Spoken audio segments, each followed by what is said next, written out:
¿Seguirás ahí o no? Porque has llegado, estás llegando o ni siquiera has llegado y yo creo que has llegado. ¿Existe la izakaya cuando no hay clientes en ella? ¿Eres real? ¿Soy real? ¿Qué es real? Uf, qué lío. Habrá que volver a preguntarle al sabio daoísta que nos está visitando últimamente, pero me da que tampoco nos aclarará demasiado. Mientras le esperamos, que suene la música. ¿O no? Arigato, hey, arigato, arigato gozaimasu, arigato, hey, arigato, arigato gozaimasu, hey, hey, hey, hey, hey, hey, hey, arigato, hey, arigato, arigato gozaimasu, hey, hey, hey, hey, hey, hey, ¿cómo?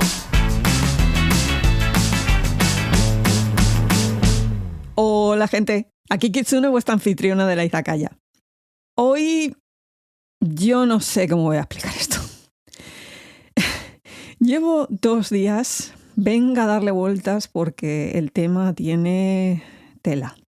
Y no sé cómo hacer para meter todo lo que tengo que mencionar de una forma que se entienda, resulte ameno y sobre todo breve. Yo lo voy a intentar, luego ya, en fin. Y es que el tema de hoy es el daoísmo. ¡Tada! Venga, y de letras de neón bien grandes. Que por un lado tiene cosas así muy serias, muy de reflexión, pero por otro tiene a toda una cuadrilla de gente que están más allá que para acá. Y venga batido de proteínas para arriba y venga batido de proteínas para abajo. Y la mancuerna, ¡ay, dale! Ya me explicaréis cómo hago yo para convenceros de que estas dos cosas pueden convivir juntas sin que le sorprenda a nadie, ¿eh? Venga, que me atrevo. Ahí, Kitsune, ánimo, chayo. Pequeño apunte aquí. Me voy a estar refiriendo a daoísmo con D en vez de taoísmo con T, porque es la grafía correcta, la D. Lo de la T es una grafía anterior. Si queréis hacer las cosas como tiene que ser, es daoísmo. Dicho esto, lo primero que tenemos que tener claro con el daoísmo es que hay 2 ramas. La filosófica, que es la original, y la religiosa, que se desarrolló muchísimo después. Dentro de esta última, para colmo, surgieron un montón de escuelas o sectas, aunque cuidado que esa última palabra puede llevar a confusión, que cada una es su propio rollo, pero no viven peleadas ni nada por el estilo, porque en el daoísmo no existe el concepto de herejía que tenemos en Occidente. Entendido esto, vamos al origen y a la parte filosófica, que se conoce en el daoísmo como periodo clásico, y que se sitúa entre el llamado periodo de la primavera y otoño, que esto va del 770 al 476 antes de nuestra era, un momento en el que había 147 estados feudales ahí en Na, cada uno la suya. Y luego tenemos el periodo de los reinos combatientes, que de este hemos hablado muchísimo más en programas anteriores, donde la cosa se redujo a 44 estados feudales que luego se quedaron en 7, menos mal, y que va del 475 al 221 antes de nuestra era. Precisamente en esos 2 momentos es cuando vivieron los grandes filósofos chinos. Me refiero a Confucio, me refiero a Mencio, me refiero a Mozi, me refiero a Han Feichu, me refiero a Sun Tzu y, por supuesto, daoístas como Lao Tzu, Yuanzhu y Lietzu. Lo sé destrozando el mandarín como siempre, desde luego, si alguna vez piso chino me van a echar. Pero volvamos a lo que estábamos. Y vamos con el primero que nos interesa y que fue, supuestamente, el fundador de todo este chiringo, Lao Tzu. Cuidado que eso no es un nombre, que eso simplemente significa viejo maestro. Se sabe muy poco de él y la mitad es leyenda. Está la teoría de que nunca existió y es la combinación de varios maestros que hubo por ahí. Vete a saber. Yo os cuento la versión básica. Su nombre era Li Er. Se supone que nació en el estado feudal de Chu, dentro de la clase alta, y que tenía un puesto funcionarial. Con el paso del tiempo, desilusionado con las intrigas palaciegas, se retiró de la vida activa y vete tú a saber cómo, aquí ya entra el mito a funcionar, alcanzó la iluminación en una de estas, en cuál no lo sé. Viajó hacia la frontera del oeste y desapareció haciéndose inmortal, no sin antes dictarle a un guarda de la frontera que se llamaba Wen Su un tratado de 5.000 palabras que es el famosísimo Dao de Jing. Sí, ese. El texto lo que hacía era discutir temas políticos y de Estado, ofreciendo consejos y una nueva visión del mundo. ¿Qué planteaba aquí nuestro amigo Lao Tzu? Varias cositas muy interesantes. Lo primero, que para él, el sabio era un individuo que comprendía la forma natural del devenir de las cosas, el Dao, vivía en armonía con él y, por lo tanto, veía que los cambios en la sociedad debían de venir de los individuos y los cambios en estos últimos solo podían venir al seguir los principios del Dao. ¿Qué quiero decir con esto? Pues que para los daoístas lo fundamental era entender el orden natural de las cosas y gracias a ello podían ser los mejores gobernantes. Lo importante es el individuo y su relación con el Dao. Los cambios sociales vienen del individuo y el individuo cambia con respecto al Dao. Atención ahí, porque esta gente entraba en conflicto directo con la moto que hasta ese momento habían estado vendiendo los confucianistas, que decían que una sociedad estructurada en la piedad filial y en la importancia de los ritos llevaba a que ésta fuera pacífica y armoniosa. ¿Veis la diferencia? Los daoístas dicen, el individuo es el que marca la sociedad. Los confucianistas dicen, no. El grupo, en tanto en cuanto sigue unas normas que por supuesto yo he dictado, es el que hace que la sociedad esté en armonía. Pero bueno, de esta gente ya hablaré en el próximo programa. Volvamos a las ideas daoístas. Una de las fundamentales es decirte siempre lo que una cosa no es para demostrarte lo poco que sabes de la realidad del mundo. El camino, la vía, el Dao, es entender el absurdo de las perspectivas individuales humanas y la percepción del mundo. Para los daoístas, todo lo que pensamos que existe es subjetivo y artificial. Precisamente cuando tienes la absoluta certeza de que algo es, estás completamente perdido. La única manera de entender la realidad del mundo es que nos demos cuenta de que todo es relativo y subjetivo. Pensad esto, lo que puede ser bueno para nosotros puede ser malo para otro y al contrario. Una cosa que nosotros demos por sentado que es buena, intrínsecamente buena, puedes encontrarte que para otra persona es intrínsecamente mala. Un ejemplo tontísimo. Eres súper fan del chocolate. No puede pasar un día sin que no comas un trocito de chocolate porque es que, de verdad, está buenísimo. Es lo mejor. Cualquier persona que te cruzas por ahí, le dices, el chocolate es estupendo. Y además, sanísimo. Pero de aquí que llega un día en que una persona dice, ostras, ¿será que tiene razón? Nunca he probado el chocolate. Voy a probarlo. Se come un trocito, no sabe que tiene alergia y se pone a morir. No es que no le guste, es que ni siquiera se lo puede comer. ¿Quién tiene razón en ese caso? ¿Tú que adoras el chocolate y afirmas que es sanísimo y lo mejor que te puedes comer? ¿O la otra persona que cuando le pregunten diga, no, es que a eso no me puedo acercar ni con un palo porque me da una reacción alérgica tremenda? Todo es subjetivo. Ambos tienen razón y ambos no la tienen. A todo esto, el Dao es el origen de todas las cosas. No tiene nombre, es invisible, no puede percibirse de forma normal, no tiene límites y no puede acabarse. Sin embargo, todas las cosas dependen de su existencia. Pero cuidado ahí, no es una deidad o un espíritu, sino una energía benevolente. Teniendo en cuenta todo esto de la naturaleza cambiante, el que no puedes percibirlo de forma normal, bla, bla, bla, bla, los taoístas nos dicen que tenemos 2 métodos para comprender la naturaleza de las cosas. El primero son técnicas físicas de cultivación. El palabra, lo sé, suena como muy alagro, pero no tiene absolutamente nada que ver. Estamos hablando de desarrollar. Tal vez habría que hablar de desarrollar, pero bueno, es desarrollar un tipo de energía.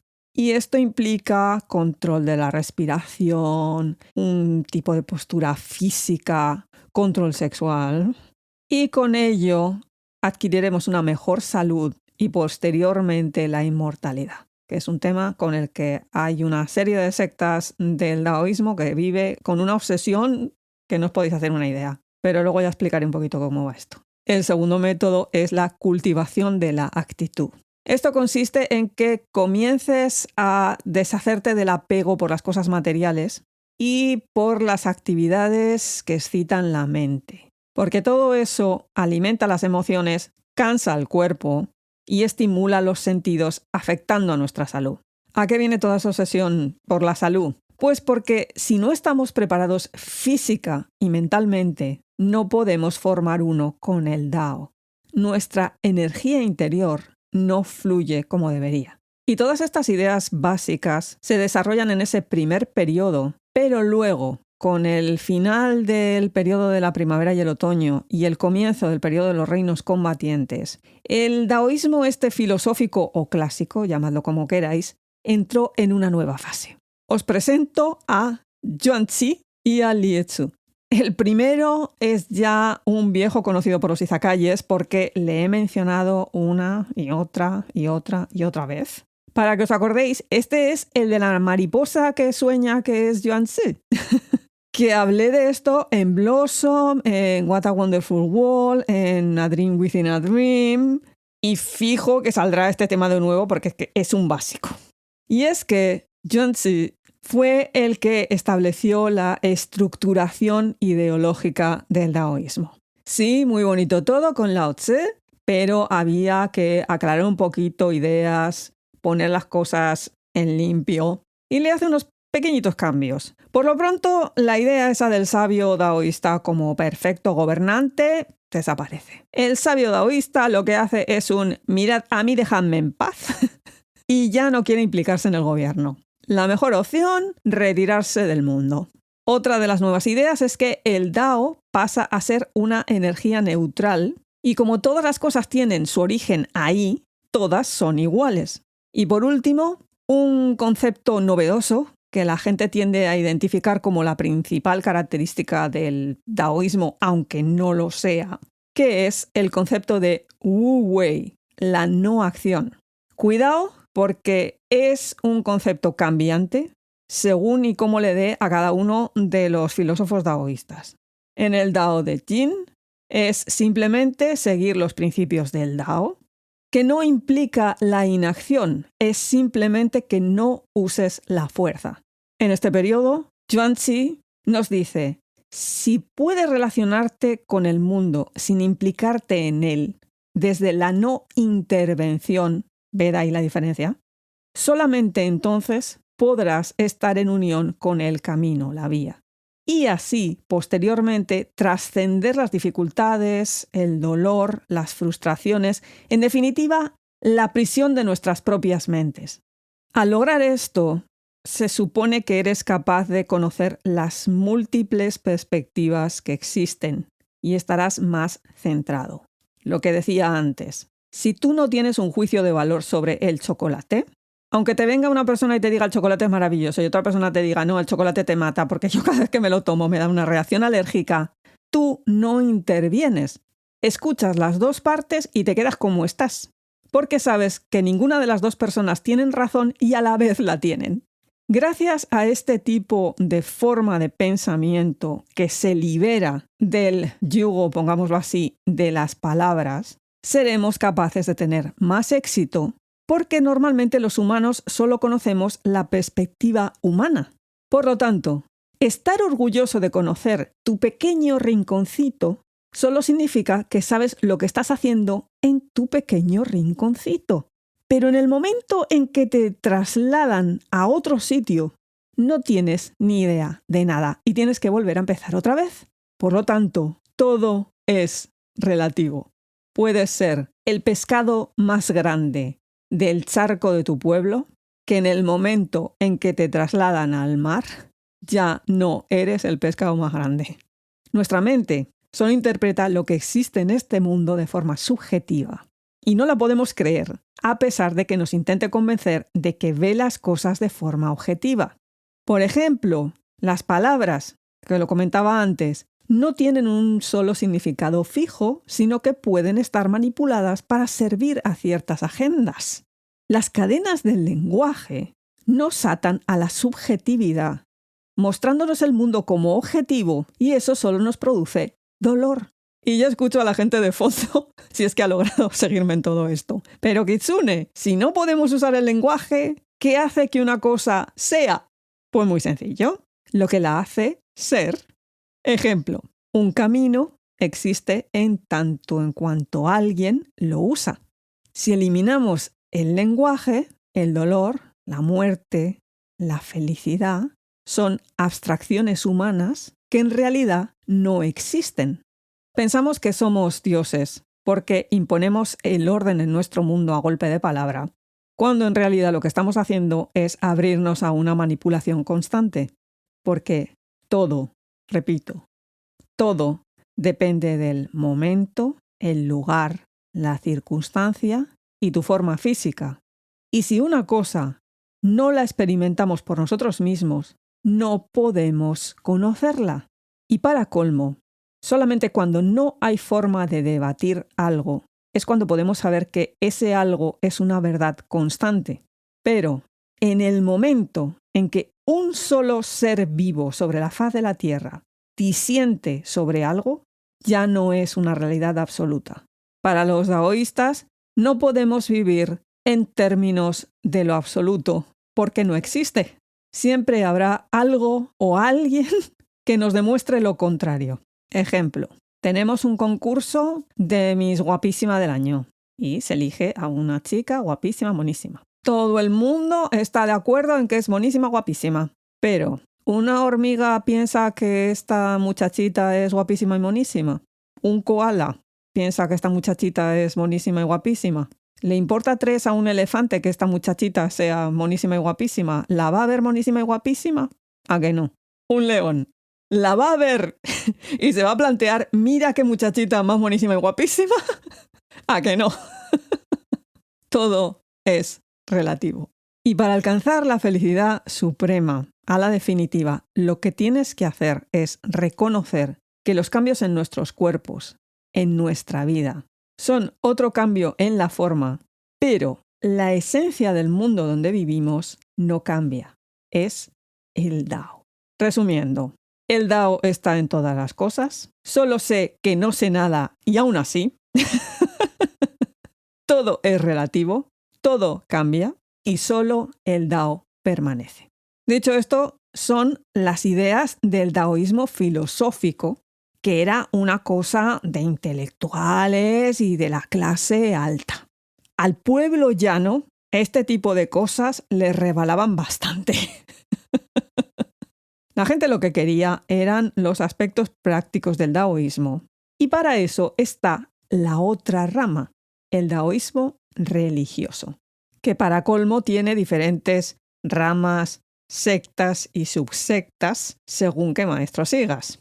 El primero es el daoísmo mágico, que tiene sus raíces en el chamanismo chino. Porque sí, en el territorio que hoy llamamos China, hubo chamanes dedicados a convocar la lluvia, realizar rituales de protección contra los desastres naturales, expulsión de espíritus malignos, sanación, vamos, todo el pack. Esta gente luego tuvo un puesto en la corte que perdieron tras la caída de la dinastía Qin y la llegada de la Han del Oeste, que esto es entre el 206 al 8 antes de nuestra era. Y esta última limitó el papel de los Fan Xi, los maestros de las fórmulas. Esta gente se dedicaba a lo mismo que los antiguos chamanes, pero con un importante uso de objetos que se supone que estaban imbuidos con el poder de un hechicero o un espíritu, dependía. Ejemplos: espejos, campanas, la espada, la calabaza, el abanico, la sombrilla, bla, bla, bla. Otra cosa que usaban también son los talismanes, los famosísimos fulu, que alguna vez he hablado de ellos, los papelitos estos alargados amarillos escritos con tinta roja, que normalmente son ideogramas, pero con otra serie de cosas por entre medio. Y también son los que utilizan los mudras, que son los gestos estos que hacen con las manos y se supone que canalizan la energía interna. Luego os hablaré un poquito más sobre esto. Las principales sectas dentro del taoísmo mágico son la primera, Mao San. Estos son como una sociedad secreta y a lo que se dedican es a hacer exorcismos para combatir espíritus malignos. Los encontraréis en Taiwán y Hong Kong. Los segundos son los maestros celestiales, cuyo fundador fue Zhang Taolin durante el siglo I de nuestra era. Este señor es que fue un fiera. Por lo pronto fue un estudioso confucianista, pero en su edad adulta se interesó por las enseñanzas de Lao Tzu y esto de la longevidad. Se marchó a la región de Shu, que es la actual Sichuan, para formarse en las artes de la inmortalidad y allí se supone que se le apareció Lao Tzu para instruirle directamente. Posteriormente, a lo que se dedicó fue a usar una agua talismánica para curar a la gente. ¿Os suena? Que además el agua de marras es agua normal que contiene las cenizas de un talismán previamente quemado. A esta secta primero se le llamó la vía de los 5 sacos de arroz porque era la cantidad que tenías que donar para iniciarte. Que este grupo hubiera pasado sin pena ni gloria si no fuera porque el nieto, llamado Chanlu, tenía ciertas ambiciones políticas y logró que esta secta fuera reconocida como religión de Estado. Esta gente pone el énfasis de nuevo en los talismanes, los fulu, encantamientos, invocaciones a deidades, técnicas de meditación y visualización de deidades, esto también lo hacen mucho, y recetas para ingerir hierbas y minerales de la inmortalidad. Por último, la secta Kunlun, cuyo origen está en el oeste de China. Tiene una fuerte influencia de la magia tántrica del Tíbet y por eso tiene deidades del taoísmo y del budismo. Ahí todo mezclado. Estos son los que introducen los mudras, los gestos de las manos. Olga, apunta, son estos. Tú que siempre preguntas, aquí los tienes. Estos son los gestos. Y cada uno de estos gestos canalizan una fuerza mágica determinada. Cuidado, porque en el budismo también se usan los mudras durante la meditación, pero solo uno en concreto para canalizar según qué energía. Esta otra gente encadena toda una serie de mudras durante un ritual con la intención de aumentar la energía espiritual del maestro taoísta. Todo esto que veis en los dramas que empiezan a hacer los gestos estos raros y van uno, otro, y de repente dicen una cosa, es porque han ido canalizando diferentes energías para realizar el encantamiento de turno, que bueno, unas veces es así como con mucho CGI de fondo. Otras veces simplemente vemos el resultado de la magia del hechizo que acaba de lanzar. Otro ejemplo que podéis ver por ahí de utilización de mudras es la técnica japonesa Kuji-in, pero es que es de influencia taoísta dentro del budismo. Como la cosa esta de los mudras es muy visual, no me puedo poner aquí a describir todos y cada uno de ellos en plan y poner la mano, porque es que no. Pero bueno, uno de ellos que conocemos todo el mundo porque lo hemos visto 1000 millones de veces en los dramas y en estatuas budistas, es el que se dice de la espada, que da igual con qué mano la hagáis. Y es ese en el que pones índice y corazón levantados y el resto de los dedos quedan recogidos hacia la palma de la mano. como si estuvierais bendiciendo, ¿sabéis el gesto este de te bendigo, ese? Cada uno de los gestos tiene un nombre, una implicación. Sería demasiado largo, demasiado complicado de describir como para ponerme a hacer eso aquí. Que sepáis que esta secta está hoy en día en el sur de China, Hong Kong y luego en Taiwán y en el sureste asiático. La siguiente línea de pensamiento dentro de lo que es el daoísmo religioso es el daoísmo adivinatorio. Que esto no es simplemente predecir el futuro, es una forma de apreciar el flujo y la permanencia del Dao. Su patriarca y patrón fue Fuxi, un rey chamán legendario de la China prehistórica, que descubrió el prototipo de los trigramas o pakua, que son descripciones de la naturaleza del cambio en el universo. Posteriormente lo conoceremos como I Ching, retomado por Confucio en el siglo VI antes de nuestra era. Otra de las figuras importantes fue Kuei Kusu, que fundó una escuela de pensamiento basada en el yin y el yang y la noción de cambio como factor de los eventos de la naturaleza. Para que nos entendamos todo el mundo, fue el creador del Feng Shui o geomancia, basándose en la creencia de que la Tierra está viva y llena de energía que fluye a través de las carreteras, los valles y los caminos. Según sus enseñanzas, nada es bueno o malo, todo ocurre de forma natural, la gente no está sujeta a un destino inamovible y si comprendemos la naturaleza del cambio, podemos alterar las posibilidades de nuestro destino mediante nuestras propias acciones. Es decir, tú aplicas un método de adivinación, ves que el panorama va a ser horroroso, pero haces lo posible a través de una serie de prácticas para cambiar ese destino, ese futuro. ¿Cómo hacían esto? Mediante astrología y Feng Shui. De nuevo, complicadísimo explicar aquí todo lo que implica el I Ching y el Feng Shui. Para daros una pequeña idea, este último nos presenta el ciclo de la creación a través de los 5 elementos. El metal en las venas de la tierra nutre las aguas subterráneas, el agua da vida a la vegetación y crea la madera, esta alimenta el fuego, que a su vez crea ceniza que forma la tierra. Pero también está el ciclo de la destrucción. El metal corta la madera, que domina la tierra cuando las plantas hunden sus raíces, y la tierra domina el agua cuando impide el paso de los cauces de los ríos o del mar. El agua destruye el fuego y el fuego funde el metal. Toda una cadena de cambios que si se conocen se pueden manipular en beneficio propio. De ahí lo del Feng Shui.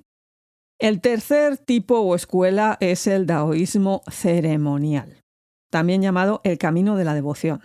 Esto está basado en las ideas de que hay toda una serie de poderes sagrados en forma de deidades y espíritus que dirigen el destino humano. Si estas deidades son respetadas y honradas, nos proporcionan bendiciones y protección. ¿Cómo podemos realizar esto? A través de ceremonias y festivales sagrados. Pero, como las ceremonias son sagradas, las tienen que realizar personas que se dedican a ello. Porque si algo tiene el daoísmo, son dioses y espíritus por todas partes. Aún encima, clasificados de mayor a menor rango, dependiendo del poder y nivel de iluminación que tengan. Los de mayor rango se llaman Tianxun, o señores celestiales, seguidos por Di, el emperador, y Hou, la emperatriz. Luego está Wang, el rey, Xian, inmortal, y Shen, espíritu. Algunos ejemplos muy conocidos. El emperador de Jade, Yu Di, que gobierna el cielo celestial y es el que controla el destino humano. Este sale en un montón de dramas. La madre emperatriz del oeste, Xi Wanmu. Esta vive en el pico de las montañas de Kunlun. Allí se supone que tiene un jardín y en ese jardín crece el árbol con los melocotones de la inmortalidad. Esta señora también sale N veces por todas partes. Y lo de los melocotones también. Y las montañas de Kunlun, yo creo que es el sitio más conocido de todos los cedramas. Otro que también conocemos, el dios de la cocina, Shaoqiun. Este se supone que mantiene el fogón de la cocina e informa sobre los asuntos de la casa al emperador de Jade. De este hablé en el programa sobre las ceremonias de Año Nuevo lunisolar en China, que era eso de que le tenías que untar la boca con miel para que solamente salieran palabras dulces cuando fuera a informar al emperador de Jade. Otros que son así medio famosillos, no han salido tanto, pero alguna vez, son los espíritus de la lluvia, el viento y el trueno. Yu Xi, que es el maestro de la lluvia, Fen Po, que es el conde del viento, y Lei Mu, que es la madre del trueno. La secta que sigue esta tradición ceremonial es la Vía de los Maestros Celestiales, Tian Chi Tao. La podemos encontrar en Taiwán, no es monástica y se pueden casar. Cuidado ahí. El siguiente en la lista es el taoísmo alquímico interno, la llamada Vía de la Transformación. Atención porque digo interno, que es que hay otro alquímico externo, que esto es lo de la alquimia y la creación de pastillas y elixires para alcanzar la inmortalidad, que afortunadamente dejaron de hacer esto porque se cargaron a la suficiente gente, incluidos a unos cuantos emperadores a base de mezclas muy tóxicas que luego se metían para el cuerpo y no veáis. Aquí no, aquí la alquimia es figurativa porque tienen como base el que todos al nacer éramos parte del Dao. Cuando la energía generativa del padre y la madre se unen, se forma el feto. Cuando éste está completo, sale del cuerpo y en el momento en que toma contacto con el mundo, su energía interna se divide en 3 componentes. Generativo, Qing, vital, Qi, y energía espiritual, Shen. Problema. A medida que crecemos y nos hacemos adultos, esas energías se disipan. La generativa pasa a ser el deseo sexual, la vital desaparece con las emociones y la espiritual se debilita con el incremento de la actividad mental. A consecuencia de ello, nos sobrevienen las enfermedades, la vejez y la muerte. Pero tranquilidad, que aquí están los daoístas para solucionarlo mediante la práctica de la alquimia interna que nos permitirá recuperar esas energías. Esto implica toda una serie de ejercicios, dieta, visualizaciones, meditaciones complicadísimas que también engloban la sexualidad, que esto es tremendo. Algunas cosas van hasta el extremo de poner presión sobre los huesos para hacerlos más blandos. Otra de las cosas que tienen es reposicionar los músculos. Ya os digo que hay que tener muchísimo cuidado con esto. O tienes un buen maestro y alguien que te guíe, o no te puedes liar la manta a la cabeza y empezar tú a hacer estas cosas porque no. Estos son los que practican el Tai Chi y el Qigong. Porque estos, la idea que tienen es que hay que prolongar la vida del individuo lo suficiente para que nos dé tiempo a prepararnos para abandonarla. Porque entonces habremos refinado nuestra energía de tal manera que al morir alcanzamos la inmortalidad espiritual. Estos no van al rollo de la inmortalidad física, sino que te mueres y en vez de tu espíritu irse al mundo ese en el que sigues siendo lo mismo que eras en vida, pero en el inframundo, has generado tanta energía espiritual de aquella que tenías al nacer, que cuando te mueres vas al cielo este de las deidades daoístas y te vuelves inmortal espiritualmente. No es que tu cuerpo se vaya para arriba. Y esta gente también es la que habla de las energías y de los famosísimos meridianos del Oceansia. En serio, si os fijáis, estoy hablando de un montón de cosas que salen en este tipo de C-dramas. Pero esto es porque su base es siempre el daoísmo y este tipo de prácticas. Esto de los meridianos son 2 líneas principales de energía que recorren nuestro cuerpo y que si se bloquean, mal asunto. La primera línea es el meridiano Tu, que comienza en la base de la columna en una cavidad llamada Weilu. sube por la médula y termina en el paladar. La segunda es el meridiano Yen, que comienza donde acaba la anterior, ahí en el paladar, desciende por la parte frontal del cuerpo, formando un patrón circular, juntándose con el tú de antes en el punto este del Weilu. A partir de ahora, cada vez que escuchéis eso de tiene bloqueado un meridiano, los meridianos no le funcionan. En alguna cosa de estas de Xianxia o Wuxia se están refiriendo a estas cosas. La última de las ramas del daoísmo es el daoísmo de acción y karma. Este es bastante moderno, cuidado ahí, y tiene muchísimos puntos en común con el budismo. Aquí lo que se dice es que los dioses premian al que hace cosas buenas y castigan al que hace cosas malas. Punto. Si os dais cuenta, es la escuela menos esotérica de todas estas. Y su origen está en un tratado que se publicó durante la dinastía Sung, titulado Tratado de Lao Tzu sobre la respuesta del Dao, que lo que hizo fue llevar el concepto del Dao de los monasterios y eremitorios con esta gente que ya veis lo que flipaban, a la gente normal de la calle. Que el temazo este de premios y castigos ya estaba en el daoísmo desde la dinastía Han. Y se supone que hay unas deidades y espíritus encargados de tomar nota de lo que hacemos. La idea es que nacemos bajo el control de una de las deidades de las 7 estrellas de la Osa Mayor y esta, cada 15 días del mes lunar, cada 9º día del 9º mes lunar y cada cumpleaños, le entregan un informe al emperador de Jade y este premia o castiga porque es el director del destino. Vamos, que esto es como Santa Claus o los Reyes Magos que toman nota y luego premian al que ha sido bueno y castigan al que ha sido malo. La sencillez de esta idea ayudó a que tuviera muchísimo éxito. Y a esto se le añade que no implica una vida monástica, ni de sectas ida de la olla, ni sacerdotes, ni maestros, ni nada. Es lo más básico de lo más básico. Tú te portas bien, las cosas te irán bien. Tú te portas mal, las cosas te irán mal. Y ya. Ni elixires, ni pastillas, ni cambiarte los tendones de sitio, ni meditar cosas raras, ni ponerte a hacer cosas con las manos, ni ceremonias, ni nada. A la definitiva, estas son las 5 principales ramas del daoísmo religioso, surgidas principalmente en el periodo que va de la dinastía Qing a la República. Esto es de 1911 al 1949 y que se han mantenido hasta hoy en día. Y ya sé que hay muchísimas más, que esto es muchísimo más follón, que hay muchísimas ideas, que hay muchísimas ramas. Pero mi intención era que tuvierais una idea general de toda esta gente.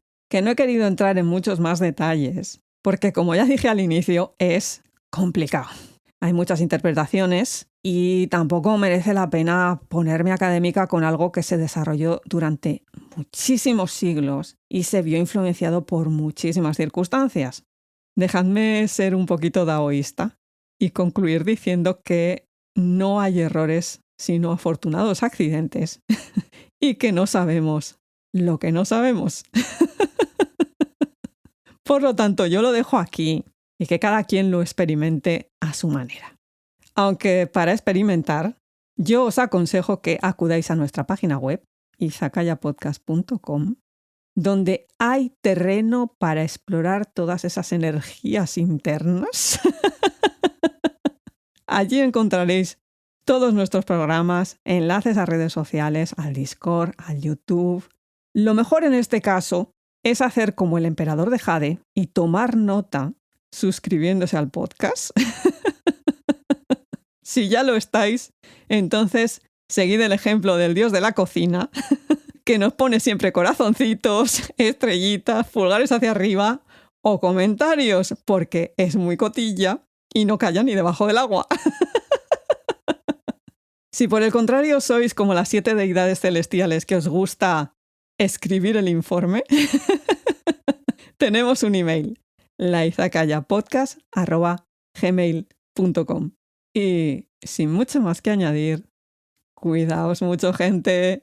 Yane.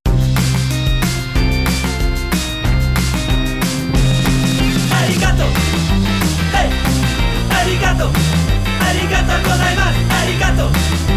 Hey. Arigato. Arigato gozaimasu. Hey. Hey. Hey.